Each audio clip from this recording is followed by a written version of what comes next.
Hi friends, welcome to Anuvi's Kitchen. இன்னைக்கு நம்ம Anuvi's Kitchenல பார்க்க போற recipe classical French toast. So இது ரொம்பவே ஈஸியாக பண்ணக்கூடிய ஒரு பிரேக்ஃபாஸ்ட் ரெசிபி தான் இது. ஸோ வாங்க நம்ம எப்படி செய்கிறதுன்னு பார்க்கலாம். ஸோ French toast செய்ய தேவையான பொருட்கள் என்னென்னு பார்க்கலாம். 4 ஒயிட் பிரெட், உங்களுக்கு வீட் பிரெட் இருந்தாலும் நீங்கள் அதை எடுத்துக்கலாம். ஸோ அடுத்து 2 tablespoon butter. So 2 egg எடுத்துக்கோங்க. ஸோ 4 பிரெட்டுக்கு 2 எக் வந்து கரெக்டாக இருக்கும். 1/4 கப் மில்க். ஸோ அடுத்து 2 டேபிள் ஸ்பூன் சுகர், 1/4 டீஸ்பூன் பட்டைத்தூள், 1/2 டீஸ்பூன் வெண்ணிலா எக்ஸ்ட்ராக்ட், தேவையான அளவு உப்பு. ஸோ வாங்க நம்ம எப்படி செய்கிறதுன்னு பார்க்கலாம். ஸோ இந்த மாதிரி வைடான பவுல் எடுத்துக்கோங்க. ஸோ அப்போ தான் ப்ரெட்டை வந்து டிப் பண்ணிவிட்டு நல்லா டோஸ்ட் பண்ணுறதுக்கு ஈஸியாக இருக்கும். ஸோ ஃபஸ்ட்டு நம்ம 2 முட்டையை உடச்சி ஊற்றிக்குவோம். ஸோ இதை வந்து நல்லா பீட் பண்ணிக்கோங்க.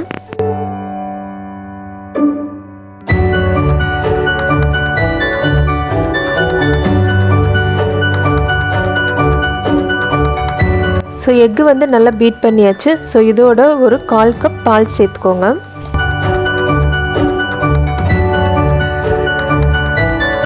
ஸோ இது கூட 2 டேபிள் ஸ்பூன் சுகர் சேர்த்துக்கலாம். ஸோ இது கூட ஒரு 1/4 டீஸ்பூன் பட்டைத்தூள் சேர்த்துக்கலாம்.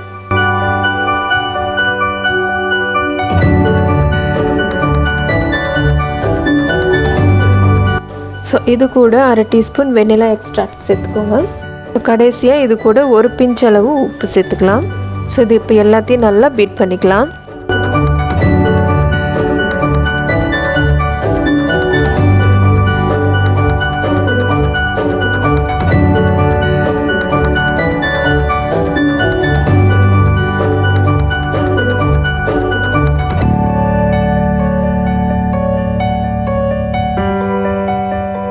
ஸோ ப்ரெட்டை டோஸ்ட் பண்ணுறதுக்கு ஒரு பேனில் 2 டேபிள் ஸ்பூன் ஆயில் சேர்த்துக்கோங்க.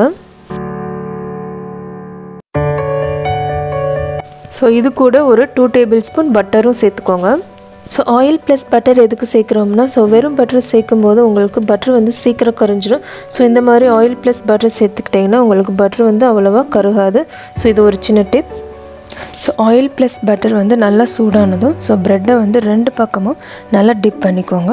ஸோ ரொம்ப டிப் பண்ண வேணாம், அப்புறம் ப்ரெட்டு வந்து உடஞ்சிரும். ஸோ லைட்டாக டிப் பண்ணால் போதும். ஸோ டிப் பண்ண ப்ரெட்டை வந்து நம்ம இப்போ பேனில் சேர்த்துடலாம்.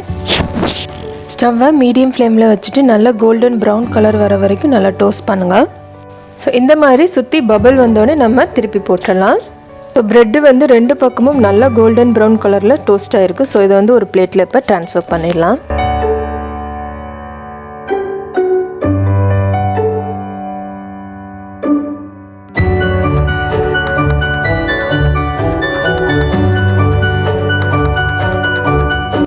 ஸோ இதே மாதிரி நம்ம எடுத்து வச்சுருக்கிற எல்லா ப்ரெட்டையும் டோஸ்ட் பண்ணி எடுத்துக்கோங்க.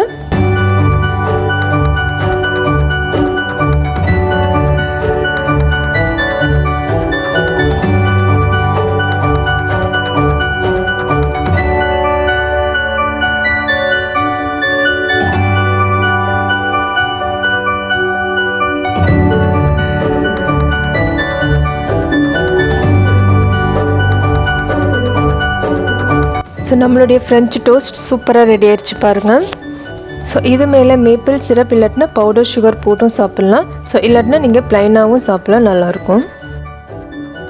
ஸோ நம்மளுடைய கிளாசிக்கல் ஃப்ரெஞ்ச் டோஸ்ட் சூப்பராக ரெடி ஆயிடுச்சு. ஸோ இது வந்து ஒரு ஈஸியான பிரேக்ஃபாஸ்ட் ரெசிபி. ஸோ கண்டிப்பாக வீட்டில் ட்ரை பண்ணி பாருங்கள். இந்த வீடியோ உங்களுக்கு பிடிச்சிருந்துச்சுன்னா லைக் பண்ணுங்கள், ஷேர் பண்ணுங்கள், கமெண்ட் பண்ணுங்கள்.